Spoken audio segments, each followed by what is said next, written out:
السلام عليكم ورحمة الله وبركاته بسم الله الرحمن الرحيم الحمد لله والصلاة والسلام على رسول الله وعلى آله وأصحابه أجمعين. My brothers and sisters, we're almost at the end of the month of Ramadan. The odd nights have clocked in one after the other. What are you doing in order to earn the pleasure of Allah? How should I liven the nights? To be honest with you, spend a great portion of the night in worshipping Allah. The first thing that you need to know is to abstain from sin. People sin in the month of Ramadan, people sin at night. They do all sorts of things in the nights. They waste their time on social media, whether it's TikTok or Instagram. If you're doing good things, it's different, but they waste their time doing bad things.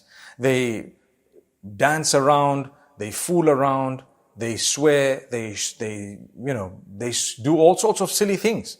You need to know that Allah Almighty wants you, at least to begin with, to abstain from sin during these blessed days. I mean, if you cannot do a lot of good, the minimum is stay away from bad.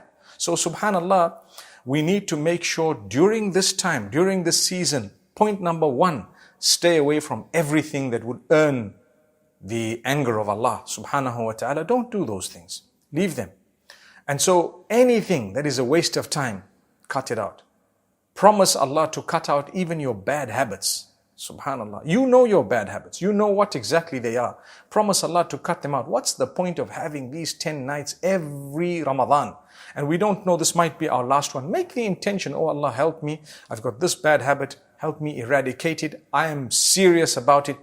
If you've only achieved that by the last 10 nights of Ramadan, you are successful. It's a great success. But there is more to it than that. So, Ahya al-Layl, the Prophet ﷺ used to liven the night by doing what? He used to engage in extra units of voluntary prayer. More raka'at, 2 by 2. So 2, 4, 6, 8, whatever you can, extra raka'at. He used to do his tahajjud. He used to do qiyam. Qiyamul layl is the standing in prayer at night. Be it the first part of the night, the middle of the night, or the last part of the night. All of that is called Qiyamul Layl. So you can start off with what we know as Taraweeh. You continue later on. You can do your salah whenever you have a chance. You do some Quran, recite some Quran. Now, many people say, I want to cover the whole Quran in one night. No, don't.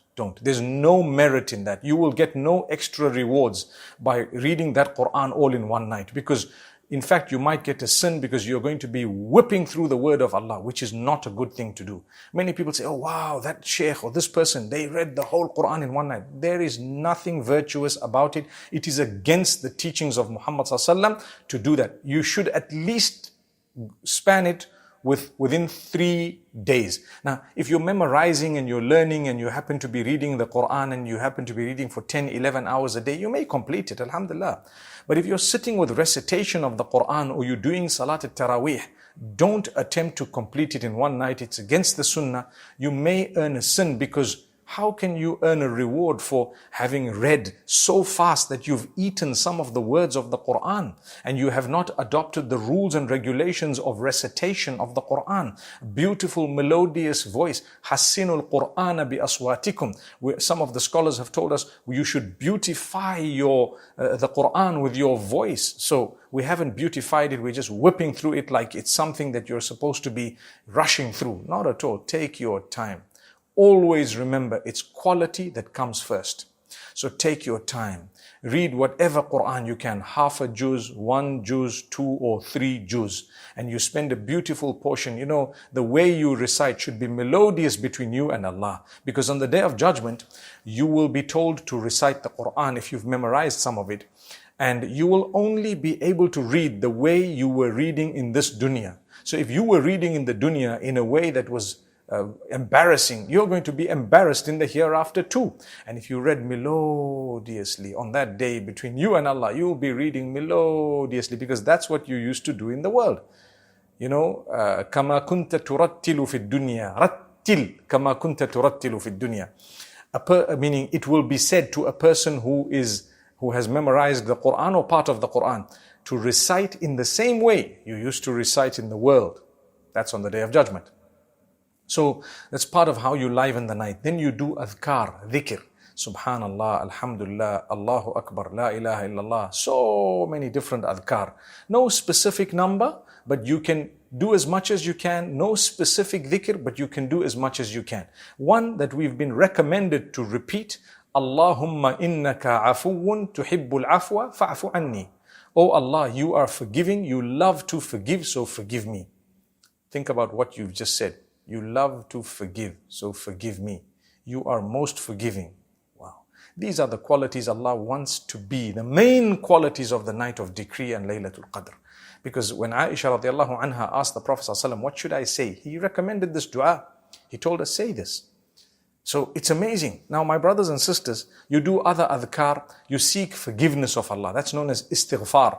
Oh Allah, forgive me. You can read what is known as Sayyidul Istighfar. Allahumma anta Rabbi. Oh Allah, you are my Lord. La ilaha illa ant. There is none worthy of worship besides you. Khalaqtani. You created me. Wa ana abduk. And I am your worshipper. I am your slave. Wa ana ala ahdika wa wa'dika mastata'. And I am upon my covenant and my promise as best as I can. You know, I promised. There's none worthy of worship but you, and Muhammad, peace be upon him, is your messenger. So I'm going to try to adopt that as best as I can.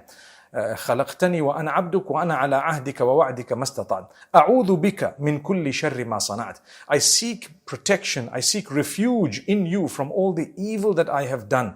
أبوء لك بنعمتك علي. I admit and I acknowledge all your favors upon me. وأبوء بذنبي. And I acknowledge my sins as well. فاغفر لي, so forgive me. فإنه لا يغفر الذنوب إلا أنت. Because indeed there is none who will forgive sins except you.